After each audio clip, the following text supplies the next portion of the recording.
देखिए हर खबर यहीं पर। सब्सक्राइब कीजिए TV9 भारतवर्ष। चेहरे पर मास्क लगाओ और खामोश रहो। कोरोना के बारे में एक शब्द नहीं बोलो। ये हम नहीं कह रहे हैं, ये चीन दुनिया से कह रहा है। तो क्या हमें, आपको, हम सबको और पूरी दुनिया को चीन के वायरस वाले पाप पर खामोश हो जाना चाहिए? नहीं, जब तक दुनिया भर में मौत बांटने वाले चीन को सबक नहीं सिखाया जाता, हम चुप नहीं बैठेंगे। नमस्कार, आपके साथ मैं हूं सुमेरा खान। मैं शायद कम ही लोग जानते होंगे कि करीब 1.5 सदी पहले भी दुनिया ने चीन को बहुत बड़ा सबक सिखाया था। जून 1840 की बात है। इंग्लैंड और चीन के बीच कारोबार अच्छा चल रहा था। समंदर के रास्ते दोनों देश एक दूसरे के सामान को आयात निर्यात कर रहे थे। इंग्लैंड चीन से चाय मांगता था, बदले में चीन को अफीम की सप्लाई करता था। अफीम के कारण चीन के लोग नशे के आदी होते जा रहे थे। इसलिए चीन ने एक कानून बनाकर अफीम के इंपोर्ट पर सख्त पाबंदी लगा दी। चीन का यह फैसला इंग्लैंड को रास नहीं आया। झगड़ा बढ़ता गया और 2 बार जंग हुई।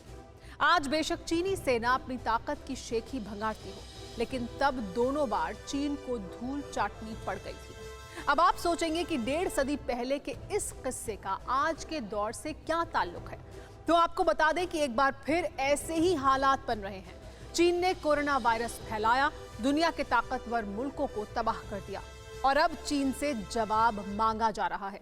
लेकिन जिनपिंग की हुकूमत जवाब मांगने वालों को कैसे धमका रही है, इसे जानने के पहले आपको एक छोटा सा ट्रेलर दिखाते हैं।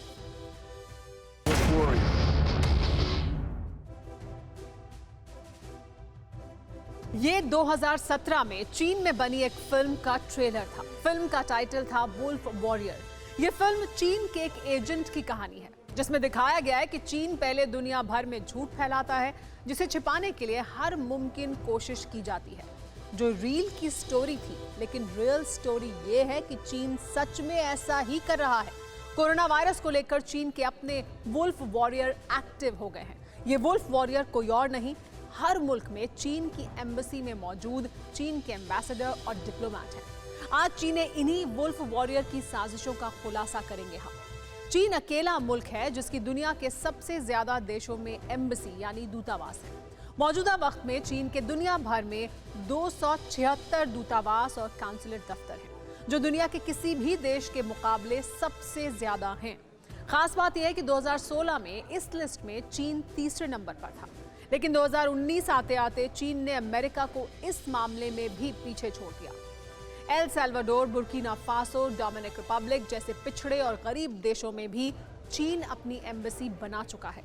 सवाल लाजमी है कि जो चीन कुछ दशक पहले तक शर्म के मारे दुनिया के सामने नहीं आना चाहता था, उसने अचानक कोने कोने में अपना ठिकाना क्यों बना लिया?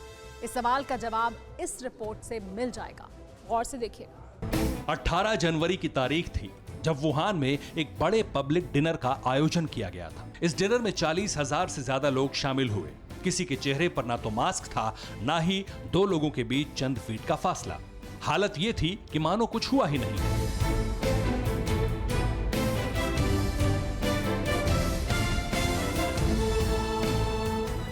अठारह जनवरी तक चीन में कोरोना के 377 मामले सामने आ चुके थे, जबकि 17 लोगों की मौत हो चुकी थी।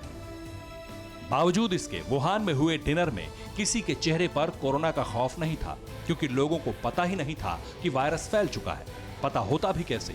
चीन के किसी भी टीवी चैनल से लेकर बड़े बड़े अखबारों में कोरोना को लेकर कोई खबर तक नहीं छापी। तो फिर चीन अपने लोगों को क्या बता रहा था? इसका जवाब चीन के ही एक पत्रकार से साफ है कि जनवरी तक चीन के लोगों को पता ही नहीं था कि कोरोना वायरस उन्हीं के मुल्क में कहर की खौफनाक कहानी लिख रहा है। चीन के बड़े तबके को कोरोना का पता चीन के बाहर से सोशल मीडिया में आती तस्वीरों से चला। सवाल यह है कि जब जनवरी के पूरे महीने तक वुहान के लोगों को ही कोरोना वायरस के बारे में पता नहीं था, तो पूरी दुनिया को इसकी खबर कैसे मिलती? यानी चीन घर के अंदर लगी आग को झूठ के कंबल से बुझाना चाहता था, लेकिन क्या यह इतना आसान था? जनवरी के आखिरी हफ्ते तक चीन से छन कर ऐसी तस्वीरें सामने आने लगी। जिनपिंग की तानाशाही से नाराज तबके सोशल मीडिया में कोरोना को लेकर चीन के झूठ को बेपर्दा करने लगे। दुनिया को अब खबर मिल चुकी थी, वुहान वायरस को चीनी वायरस कहा जाने लगा। इसलिए चीन ने अपने प्रोपेगेंडा मशीन को एक्टिव कर दिया। दुनिया भर में चीन के डिप्लोमेट एक्टिव हो गए। कोरोना वायरस को लेकर झूठ फैलाया जाने लगा। वायरस को लेकर चीन को घेरने वाली खबरें हटा दी गईं। इसके साथ ही अमेरिका और यूरोप में चीन के दूतावासों की तरफ से मुफ्त में मास्क और खाना बांटा जाने लगा। ये तस्वीरें अमेरिका में चीनी दूतावास की हैं, जहां इसी तरह से मुफ्त में मास्क बांटे जा रहे थे। बाकायदा चीन के एम्बेसडर से शांति का संदेश कहलवाया गया। अमेरिका ही नहीं, दुनिया के हर मुल्क में चीन के राजदूत इसी तरह चिकनी चुपड़ी बातें करते रहे। यूं लगता था मानो चीन को पूरी दुनिया की फिक्र सता रही है। लेकिन इस मीठी जुबान और भलमनसाहत के पीछे बहुत बड़ी साजिश को अंजाम दिया जा रहा था। फिक्र आपकी, सोमवार से शुक्रवार रात 9 बजे सिर्फ TV9 भारतवर्ष पर।